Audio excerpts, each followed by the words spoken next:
Tikamgarh seat की बात की जाए तो यादव समाज बड़ी ज्यादा बाहुल सीट मानी जाती है। पहले अखंड यादव मंत्री भी रहे, फिर लगातार अभय यादव जिला अध्यक्ष रहे, काफी समय से मेहनत भी कर रहे। इस बार नहीं देखते कि आप ऐसे विकास यादव तो कोई अगर बीजेपी का टिकट देती है, अगर आपके तैयार है उसके लिए कि नहीं है?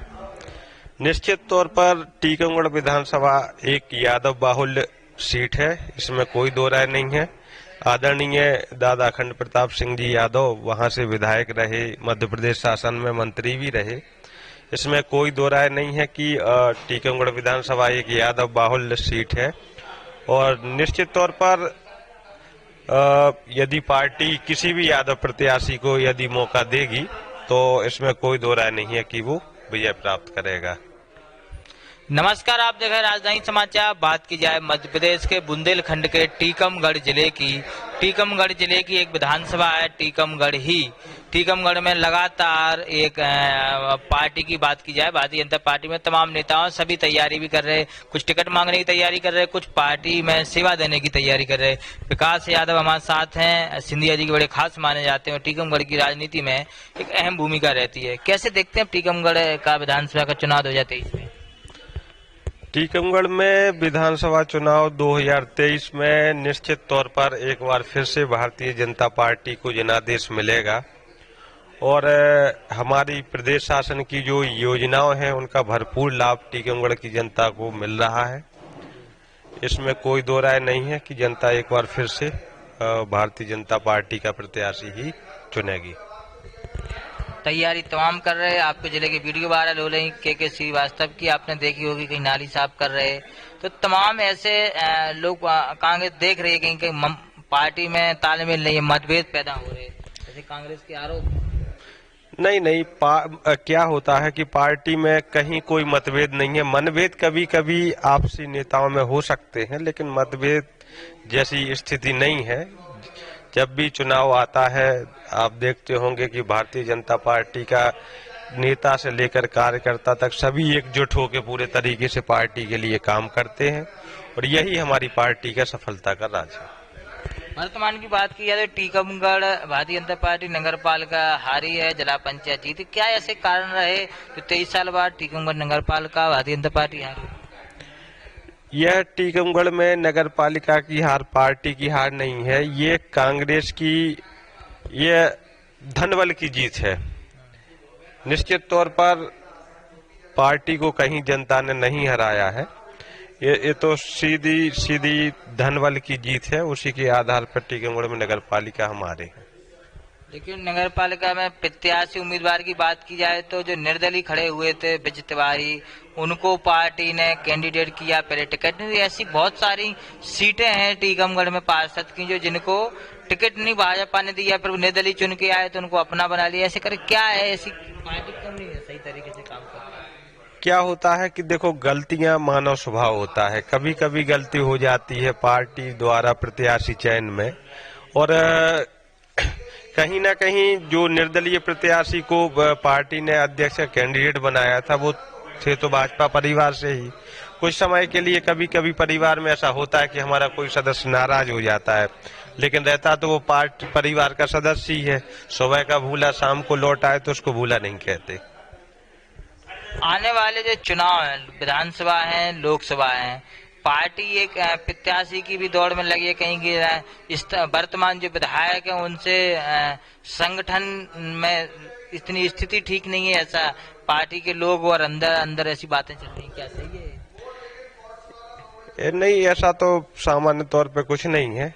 पार्टी में सब एक हैं, सब एकता है, चाहे संगठन हो, विधायक हो। और निश्चित तौर पर जब चुनाव आते हैं तो पार्टी में कई प्रत्याशी अपनी उम्मीदवारी रखते हैं, रखना भी चाहिए। फिर पार्टी किसी एक का चयन करती है, उसको मौका मिलता है और सभी मिलकर उसके लिए काम करते हैं। टीकमगढ़ सीट की बात की जाए तो यादव समाज बड़ी ज्यादा बाहुल सीट मानी जाती है। पहले अखंड यादव मंत्री भी रहे, फिर लगातार अभय यादव जिला अध्यक्ष रहे, काफी समय से मेहनत भी कर रहे। इस बार नहीं देखते कि आप ऐसे विकास यादव तो कोई अगर बीजेपी का टिकट देती है, अगर आपके तैयार है उसके लिए कि नहीं है? निश्चित तौर पर टीकमगढ़ विधानसभा एक यादव बाहुल्य सीट है, इसमें कोई दो राय नहीं है। आदरणीय दादा अखंड प्रताप सिंह जी यादव वहां से विधायक रहे, मध्य प्रदेश शासन में मंत्री भी रहे। इसमें कोई दो राय नहीं है कि टीकमगढ़ विधानसभा एक यादव बाहुल्य सीट है और निश्चित तौर पर यदि पार्टी किसी भी यादव प्रत्याशी को यदि मौका देगी तो इसमें कोई दो राय नहीं है कि वो विजय प्राप्त करेगा। आपको अगर पार्टी सेवा करने का मौका देती है तो आप कैसे देखते हैं अपने आप को? देखो, हर कार्यकर्ता की इच्छा होती है कि पार्टी उसको महत्वपूर्ण सीटों पर चुनाव लड़ने का मौका दे, चाहे वो नगर पालिका का अध्यक्ष हो, विधायक का हो, सांसद का हो। हर कार्यकर्ता की ऐसी इच्छा होती है कि वो आगे बढ़े। यदि पार्टी मौका देगी तो निश्चित तौर पर चुनाव लड़ना चाहिए। मैं भी उन्हीं में से एक हूँ। यदि पार्टी मुझे अवसर देगी तो मेरा सौभाग्य होगा, मैं भी चुनाव लड़ूंगा और मुझे ऐसा विश्वास है कि जनता आशीर्वाद भी देगी। आपकी अलग राजनीति रही है, अंदर अंदर करना, सेवा करना, ना ज्यादा दिखावा, ना ज्यादा कुछ ऐसे उल्टे सीधे बयान देना। तो आप अपनी राजनीति का आदर्श किससे मानते हैं और किसके पद चिन्हों पर चल रहे हैं? मेरी राजनीति जनसभा सेवा के क्षेत्र में आने का मेरे प्रेरणा स्रोत श्रीमंत ज्योतिरादित्य सिंधिया जी हैं।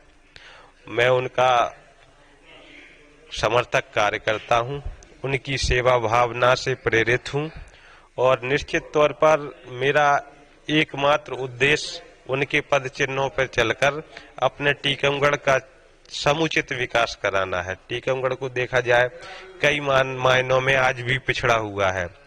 मैंने पिछले कई वर्षों में क्षेत्र की जनता के साथ संघर्ष किया।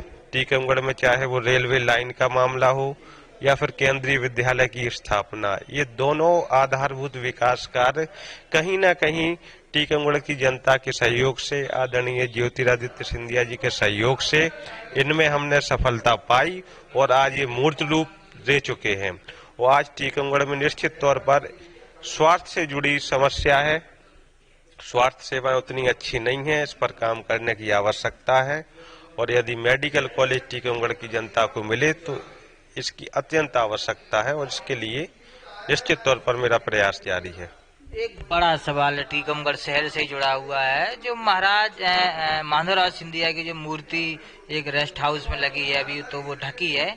किस प्रकार से उस मूर्ति में कई लोग करे लग जाना चाहिए, अनावरण होना चाहिए। बहुत सारे लोग अंदर अंदूरी फेसबुक और मीडिया, सोशल मीडिया पे तमाम वो मूर्ति एक अलग सुर्खियों में, क्या कैसे देखते हैं?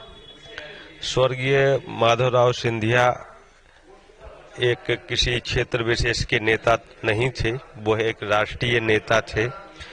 देश की धरोहर है स्वर्गीय माधवराव सिंधिया जी और एक धरोहर होने के नाते, राष्ट्रीय नेता होने के नाते देश के कई क्षेत्रों में उनकी प्रतिमाएं स्थापित हुई हैं और निश्चित तौर पर चाहे वो प्रदेश की बात करें या देश की बात करें, उनका देश और प्रदेश के विकास में महत्वपूर्ण योगदान रहा है और रेल मंत्री के रूप में उन्होंने जो सेवाएं देश को दी, उनका रेल मंत्रित्व काल स्वर्ण काल कहलाया है। तो निश्चित तौर पर यदि उनकी मूर्ति स्थापना कहीं भी होती है तो इसमें किसी को कोई आपत्ति नहीं होनी चाहिए। कुछ लोग फिर सवाल जवाब कर रहे हैं, कैसे देखते हैं, कौन लोग हैं? अब देखो, हर सिक्के के दो पहलू होते हैं।